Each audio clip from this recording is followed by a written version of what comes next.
warahmatullahi wabarakatuh. Alhamdulillahirabbil alamin, salatan wa salaman ala Rasulillah wa ala alihi wa sahbihi ajma'in, amma ba'du. Saudaraku yang dimuliakan oleh Allah Subhanahu wa taala. Suatu ketika Rasulullah sallallahu alaihi wasallam duduk dengan sahabat-sahabatnya. Lalu kemudian Rasul mengatakan, "Wahai sahabatku, maukah kalian saya tunjukkan calon penghuni surga?" Sahabat serentak menjawab, "Tentu ya Rasulullah."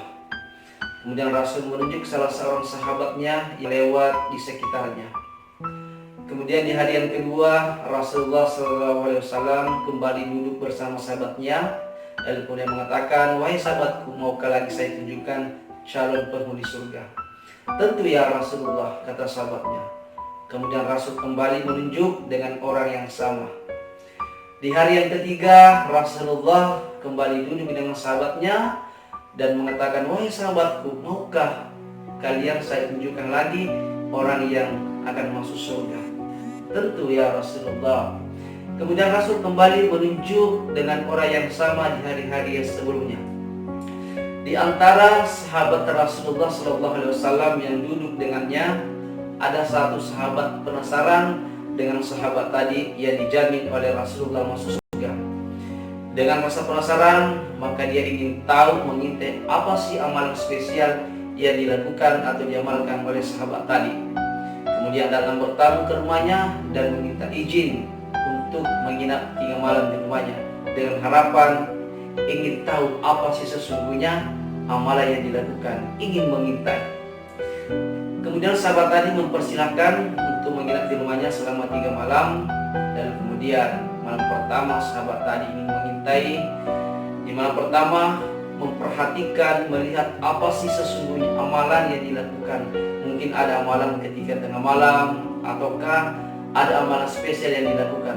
Ternyata malam pertama tidak satupun amalan yang ditemukan. Kemudian lanjut ke malam yang kedua, sama, tidak ada satupun amalan spesial.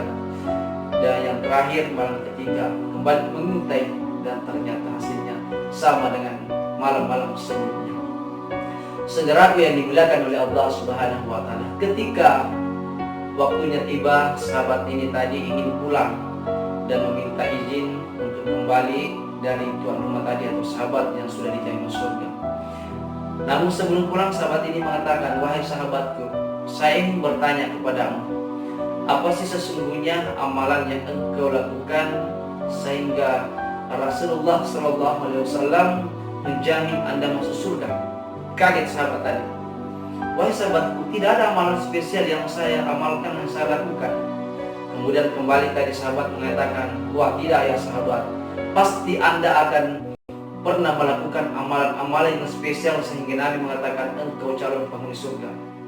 Lalu kemudian sahabat ini menyampaikan apa adanya, "Sesungguhnya saya di malam hari sebelum saya tidur, satu amalan yang tidak pernah saya tinggalkan, yaitu memaafkan orang yang pernah menyakitiku dan mendoakannya. Itu saja." Sehingga itulah yang membuat sahabat tadi yang dikatakan oleh Rasulullah dijamin masuk surga dengan amalan suka memaafkan orang lain. Saudaraku yang dimuliakan oleh Allah Subhanahu wa taala, dari kisah tadi kita bisa melihat bahwa salah satu sifat yang sangat dicintai oleh Rasulullah dan Allah Subhanahu wa taala adalah sifat memaafkan. Wal afina 'anil nas, memaafkan manusia saudara kita. Itulah sifat yang dicintai oleh Allah dan Rasulnya. Oleh karena itu, dalam kehidupan kita tentu kita pernah merasakan namanya sakit hati, ya kan? Ya, pasti pernah. Coba kita renungkan perjalanan hidup kita, siapa sih orang yang pernah menyakiti, melukai perasaan kita? Ya, kalau Anda ingat, maka mari coba kita amalkan, maafkan dia. Apakah kita sudah maafkan ataukah masih kita pendam? Ya. Sesungguhnya orang yang pemaaf itu, ya, ada beberapa hikmah atau keutamaan yang dapatkan ketika suka memaafkan saudaranya yang melakukan kesalahan.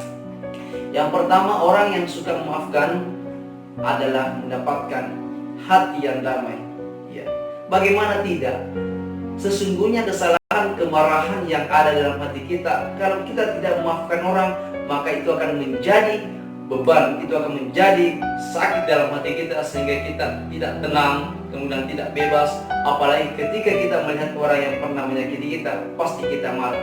Oleh karena itu, untuk menghilangkan amarah, dendam, maka maafkanlah orang itu sekalipun belum minta maaf. Yang kedua, dengan memaafkan saudara-saudara kita yang menyakiti kita, maka Allah akan memaafkan segala dosa-dosa kita. Allah Subhanahu wa Ta'ala sangat mencintai orang-orang yang memaafkan. Dan sesungguhnya salah satu sifat Allah adalah suka memaafkan hamba-hambanya. Mari kita saling maafkan. Semoga kita semua termasuk orang-orang yang beruntung dan orang yang dicintai oleh Allah, dan tentunya kita akan memasuki syurga Allah Subhanahu wa Ta'ala. Sekian, wassalamualaikum warahmatullahi wabarakatuh.